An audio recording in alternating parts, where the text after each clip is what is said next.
up, Brandon Johnson here, and I just wanted to do a video on cardio and really just clarify my position on it so that people understand, because some people, the vast majority of people, think cardio is 100% necessary to burn body fat. Some people think I hate cardio and think it sucks and that you should never do it. Some people think a whole heap of other things, but both of those two things are completely false. I'd like to show you my position on cardio, where I've come from. Last year, 2012, during my main fitness year of getting the gains that I got that make the intro part of the video, I did cardio every day for 6 months, every day in a row. I did at least 30 minutes on the treadmill or the bike. I did cardio every day. Some days twice a day. Did a lot of cardio. Now the reason I did the cardio was to increase calories consumed so that I could eat more food, so that the calories I could eat would be higher. That's the main reason I did it, because you have to control how much weight you lose, and if you're losing a certain amount of weight on a certain amount of food and you want to eat more, you've got to do something more to get more energy out of your body so you can eat it. That's why I did it, and it worked out fine.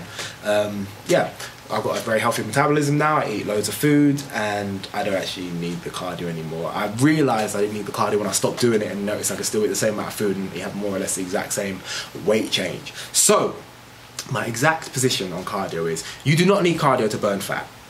That's the first thing.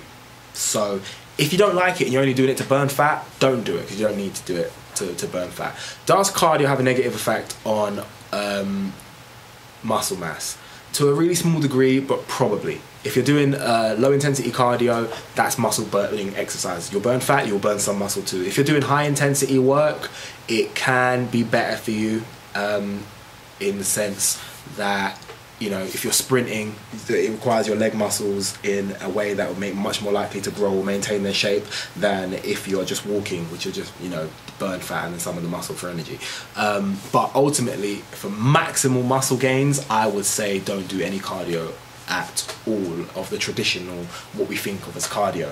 What I mean by not traditional, what we think of as cardio, is something like GPP, which is a shorthand for general physical preparedness, which is barbell complexes. I've got one on my channel here if you want to see. There's a dumbbell complex, basically something that gets your body moving weight and it's tiring, to improve your conditioning and the way in which your body transfers energy to the muscles, rather than traditionally just going for a jog or a run or a long row or something. So why don't what do I tell people that train under me to do in terms of cardio? The first thing I do for any new trainees is I ban them from cardio entirely, so that they can understand that they don't need it. Once they understand that they don't need it and have experienced weight loss, weight gain, whatever their goals determine, under a situation of no cardio at all, and they've trained heavy and they've learnt their lifts, then it's up to them if they want to include some cardio or not. They may find it helps them with certain aspects of their life. There has certain therapeutic effects to doing cardio. You can feel a bit better, you can enjoy it, be enjoyable, it can be calming,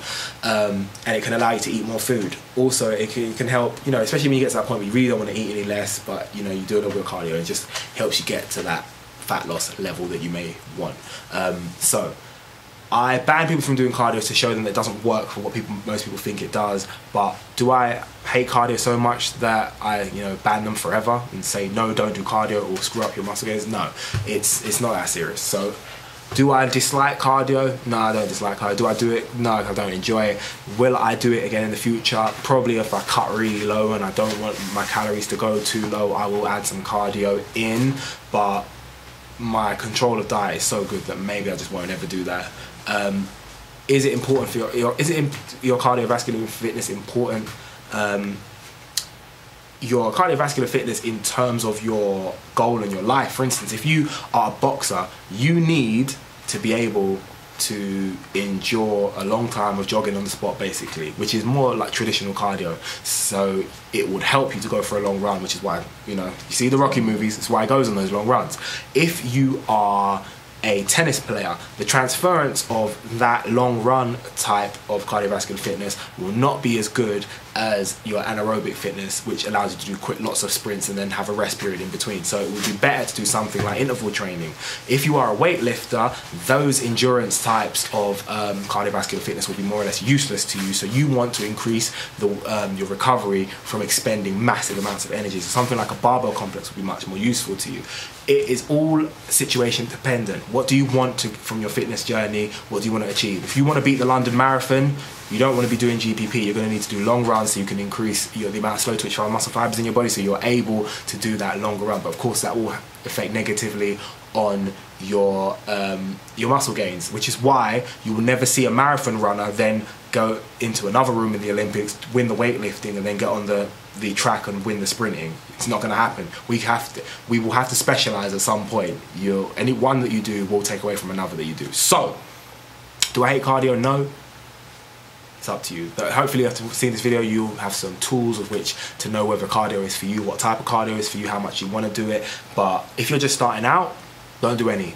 Lift weights. You can't replace strength with running about, but the effects of running about that you most likely want can be gotten through lifting weights. So losing weights is integral. Lifting weights is integral. Hopefully that's been some help. Bradley@johnson@gmail.com. If you have any queries or theories or suggestions or anything, let me know. Other than that, like the video, like my Facebook, follow me on Twitter and Instagram, of course, subscribe. Peace.